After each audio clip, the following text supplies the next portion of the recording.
climate change, which we've been trying to make as a regular feature. And this week, a little bit about what's behind climate denial. And we looked at the anti-vaxxers, obviously, in the first part of the programme. But there's also a very similar situation going on, Tom, with climate denial. Again, it's anti-science, but it's, I think the list that you identified at the outset could probably just as easily be applied to those people who are denying climate science. And we had a couple of articles in the last few days, the last 7 days, relating to climate change and the environment per se. And the first one, as I say, was called Drill Baby Drill, and it was about a Channel 4 investigation in which they identified a company that had been given the license, I think, by ESSO, because what they're doing now, these big oil corporations, is they're selling off licenses to a lot of smaller companies. They're also investing in those smaller companies. So it's in those smaller companies' interests to be able to get as much oil out of the ground, in this case in the North Sea, as is possible.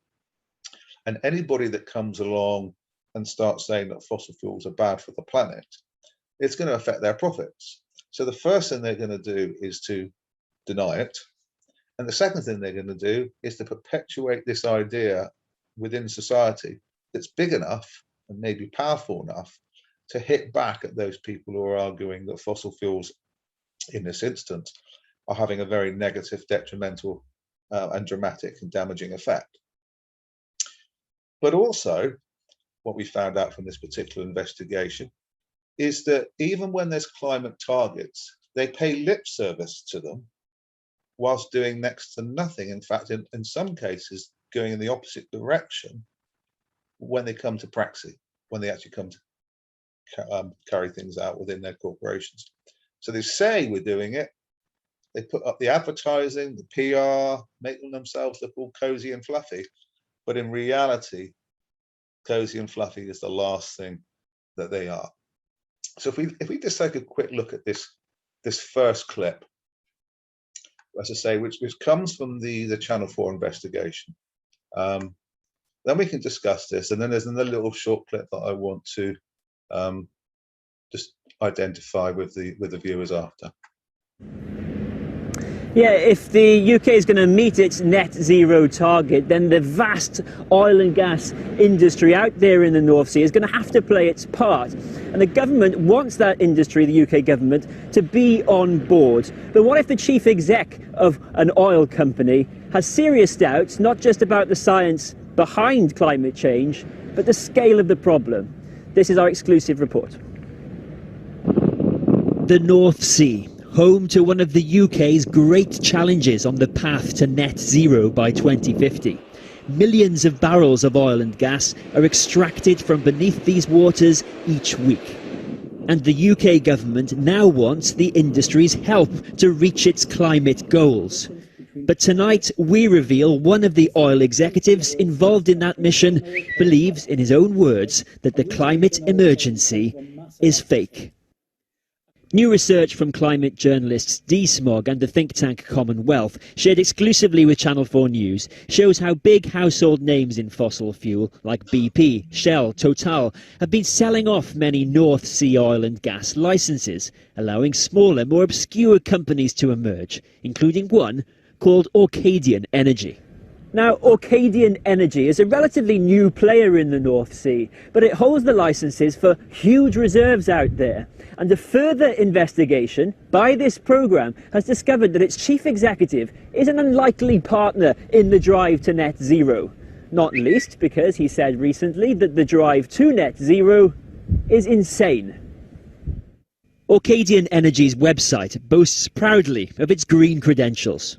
It believes it can dramatically reduce the carbon emissions involved in extracting North Sea oil, and it plans to extract a lot of it. Orcadian's CEO is Steve Brown. Good afternoon, everyone. He wants to pump out up to 250 million barrels of oil at profit into the 2040s. We'd be up around 45,000 barrels a day for a good number of years. But what does this oil exec really think about climate change? Mr. Brown agreed to an interview with this programme, then suddenly pulled out and deleted his Twitter account. We can reveal those hastily deleted tweets suggest Orcadian Energy's chief executive is not a supporter of climate science. He tweeted the widely discredited claims that the main cause of climate change is solar activity, and CO2 emissions, he said, are likely benign, when in fact scientists say burning fossil fuels is the main cause of climate change. Mr. Brown also appeared to suggest Sir David Attenborough was an idiot for his position on the climate. In response, Orcadian Energy told us what individuals believe is irrelevant. What really matters is the significant work Orcadian Energy has done and is doing to make its proposed development scheme as clean as possible. Orcadian also says it's been very innovative and claims its emissions in extracting the oil will be less than 1/6 of the North Sea average. And Orcadian and Steve Brown have big ambitions. They have their sights on 250 million barrels of untapped oil. That's about a third the size of reserves at the controversial Cambo oil field project off the coast of Shetland. The campaigners, of course, are desperate to stop. Climate campaigners are dismayed. It should raise alarm bells for all of us, because the government has entrusted the contribution that this industry will make to helping us get to our net zero targets. And these are the sorts of people that it's entrusted that to, and we absolutely shouldn't be giving them the level of support that we currently are.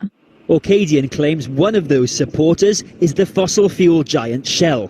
Orcadian says Shell's trading arm has invested £1 million in the company. Shell hasn't addressed this in its response, but says tackling climate change is the biggest challenge the world faces. Our strategy sets out how Shell can and must play a leading role to meet that challenge. Then there's the industry regulator, the Oil and Gas Authority, which has brought in new climate requirements. So can it work with a CEO who appears to deny the causes of climate change? The regulator told us it requires the oil and gas industry to operate in a way consistent with net zero ambitions, and it's holding industry to account on emissions reductions targets and energy transition commitments. It says we have one of the strictest systems of regulation in the world. So we've done a great job of reducing our emissions. Sure enough, Steve Brown has welcomed the regulator's new climate targets, which aim to reduce emissions in extracting oil by 50% by 2030. But it hasn't set the industry targets to reduce emissions from the burning of that oil, which is around 12 times more polluting, to the outrage of campaigners. So is anything stopping those who hold North Sea licences from pumping out as much oil as they can? No, there's certainly nothing stopping them. In fact, they're actively encouraged to do so under the UK government's current framework, which is to maximise economic recovery of oil and gas. The North Sea oil and gas industry may be breaking up into smaller parts, but some investors still spy profits for years to come. As Orcadian Energy's CEO put it in another of his deleted tweets, it's drill, baby, drill.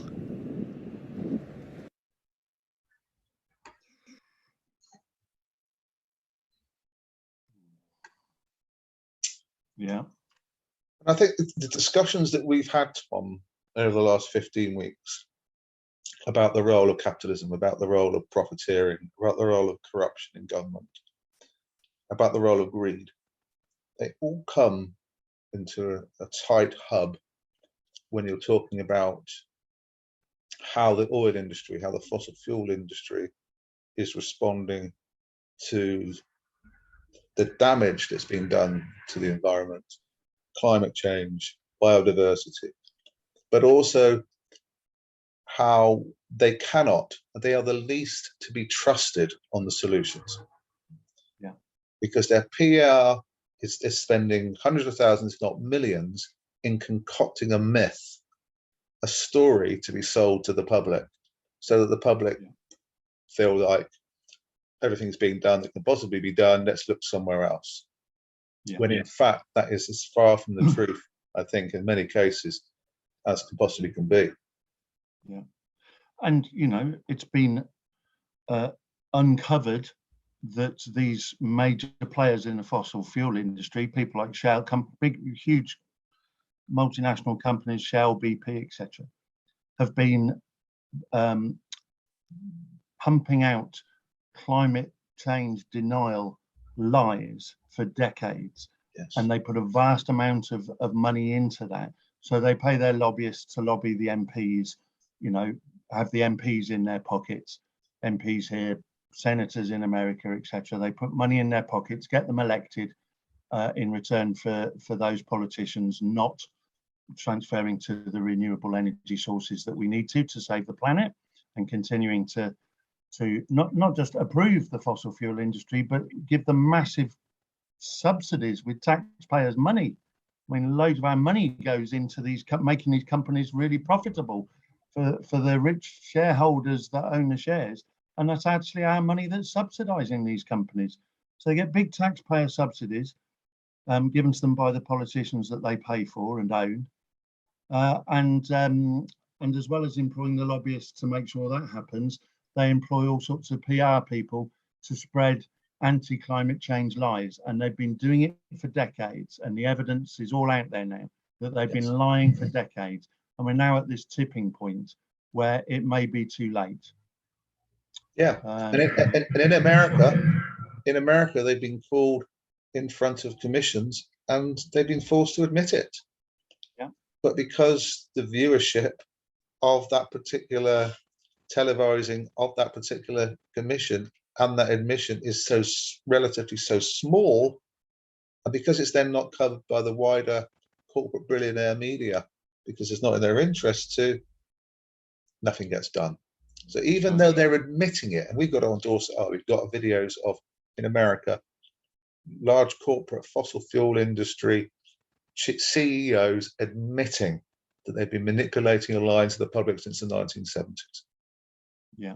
But unless and that's fascinating out everywhere from every direction, it becomes insignificant. Yeah, absolutely. The fascinating thing from that film is that companies like the ones shown in the film there, they want to make it all about whether they're changing their own company procedures in terms of the extraction, so that they're sort of so that there's a net zero sort of effect of the extraction process. They want to make it all about that rather than about the actual burning way that the oil that gets burned contributes to climate change, CO2 emissions and global warming and climate change. So, and they, no doubt they're lying about their extraction processes and that they're as clean can be and getting cleaner by the day. No doubt they're lying about that. But as the report correctly identified, the actual burning of the oil is 12 times more damaging than the extraction. So it's the burning, it's the use of fossil fuels, oil and coal that we need to be addressing and changing and stopping and moving to renewables. It's not just about making the extraction cleaner, which is what they want to pretend it's all about. Yeah, and it's statistics again, isn't it? Making the extraction process by 2030 50% cleaner than it currently is. 50%. Well, half of what? Yeah. If you've got a nuclear bomb and you cut it in half, and you've still got the uranium and the trigger in the half that you cut away. Yeah. It's still going to go bang.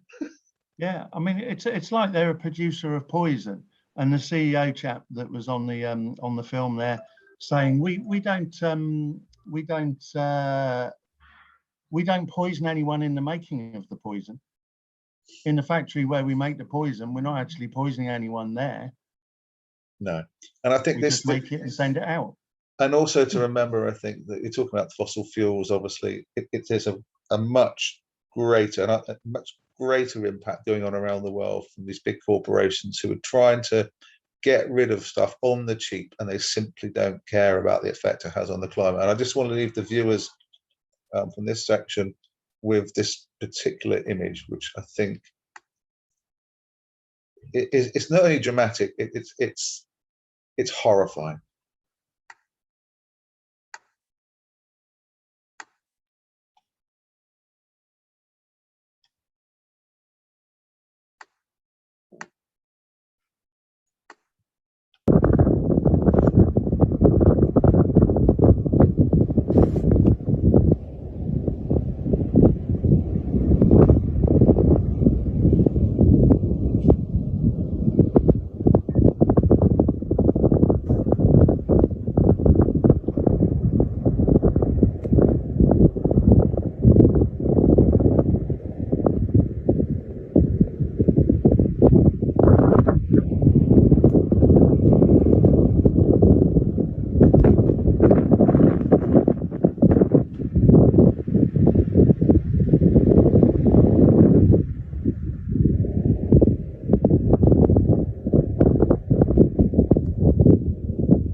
We just asked. Horrific. It is horrific. And just ask readers to viewers to go onto Dorset Eye and watch the rest of that video and look at the article. But just to finish off here, one thing I would say is we can't get enough tyres, but we use them for composting, for planters. The last thing we'd ever want to do is give them away, obviously, to be burnt in that sense. We put them to a positive outcome in a garden. So why people around the world, especially in the West, can't think to themselves, "Oh, we need to get rid of these tyres." Why can't think to themselves, "I know what I'll do. I'll create a composter." You can grow potatoes. It's absolutely amazing. Stack 4 or 5 on top of each other and grow potatoes. It's just, there are so many different ways in which we can utilize stuff other than burning it off and destroying this beautiful planet. Yeah. Moving on then, an interview again that I've done with Adam Samuels, who